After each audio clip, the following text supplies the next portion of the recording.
Singapura menjadi salah satu negara favorit turis asal Indonesia.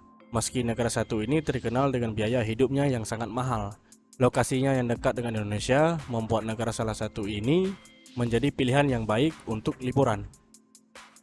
Berbeda dengan Indonesia, negara tetangga satu ini terkenal dengan aturan yang cukup ketat. Singapura memang memberlakukan banyak aturan ketat kepada warganya. Aturan ini juga berlaku bagi para pelancong yang menghabiskan waktunya di sana.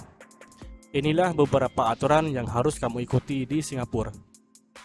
1. Mengunyah permen karet. Permen karet menjadi salah satu jajanan favorit banyak kalangan, baik anak-anak ataupun orang dewasa. Sayangnya, permen karet masuk dalam daftar makanan terlarang di Singapura.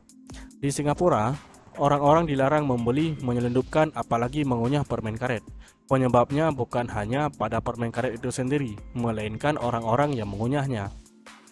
Sebelum tahun 1992, orang-orang yang mengunyah permen karet sering membuang bekas permen karet sembarangan.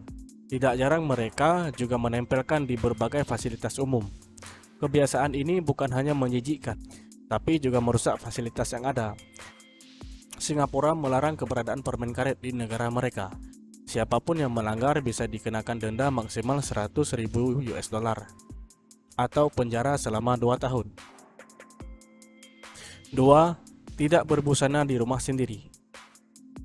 Tidak berbusana di depan umum merupakan tindakan tidak masuk akal, dan siapapun yang melakukannya jelas tidak dalam kondisi mental yang sehat. Namun, saat di rumah kebanyakan orang lebih memilih berpakaian santai, bahkan tidak ragu untuk keluar dari kamar mandi tanpa pakaian. Di Singapura, kamu sebaliknya tidak melakukan ini. Pasalnya, jika sampai ada tetangga yang tidak sengaja melihat dan melaporkan ke pihak berwajib, kamu akan didenda sebesar 2.000 US dollar Singapura atau hukuman penjara selama 3 bulan. Pemerintah Singapura beranggapan jika tidak berbusana di dalam rumah adalah bukti dari tindakan pornografi. Pornografi juga menjadi hal yang terlarang di negara tersebut. Satu-satunya kondisi kamu bisa tidak memakai pakaian adalah saat kamu mandi. Bahkan, jika lupa membawa handuk, kamu harus lebih dahulu memastikan semua gorden tertutup rapat sehingga tidak ada satupun yang melihat kamu. 3. Menggunakan wifi orang lain. Menggunakan wifi orang lain tanpa izin dianggap sebagai tindakan peretasan yang melanggar hukum. Tidak tanggung-tanggung, mereka bahkan akan membuatmu mendekam di penjara selama 3 tahun atau meminta denda sebesar 10.000 US dollar Singapura. 4. Memberi makanan merpati.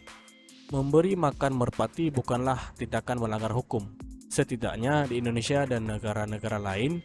Namun di Singapura, memberi makan merpati adalah tindakan terlarang yang bisa diganjar dengan denda sebesar 500 dolar Singapura. Ada banyak alasan kenapa merpati tidak seharusnya diberi makan. Dilansir dari Harlow Pest Control, memberi makan merpati dalam jangka waktu lama akan membuat populasi hewan ini jauh lebih besar dari yang seharusnya. Hal itu jelas akan mengganggu ekosistem. Bukan hanya itu, sama seperti hewan lainnya, merpati juga mengeluarkan kotoran. Semakin banyak merpati yang tinggal di kota, maka akan semakin banyak juga kotoran yang disebar. Tentu, hal itu akan membuat para petugas kebersihan kerepotan. 5.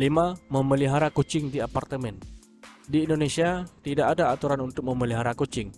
Di Singapura, memelihara kucing pun harus ada aturannya. Orang-orang yang tinggal di apartemen dilarang memelihara kucing. Hal ini dikarenakan kucing juga suka merontokkan bulunya sembarangan. Lebih parahnya lagi, kucing juga suka buang air kecil dan besar sembarangan, termasuk di fasilitas umum. Pemerintah Singapura memang tidak melarang warganya untuk memelihara anjing. Namun, orang harus lebih dahulu memiliki lisensi resmi sebelum membeli anjing untuk dipelihara. Sekilas, kelima aturan di atas memang terdengar aneh. Meski begitu, pemerintah Singapura jelas memiliki alasan mengapa mereka menerapkan aturan tersebut. Bagaimanapun, 5 aturan ini diterapkan untuk menjaga kenyamanan semua orang, termasuk turis yang berkunjung ke Singapura.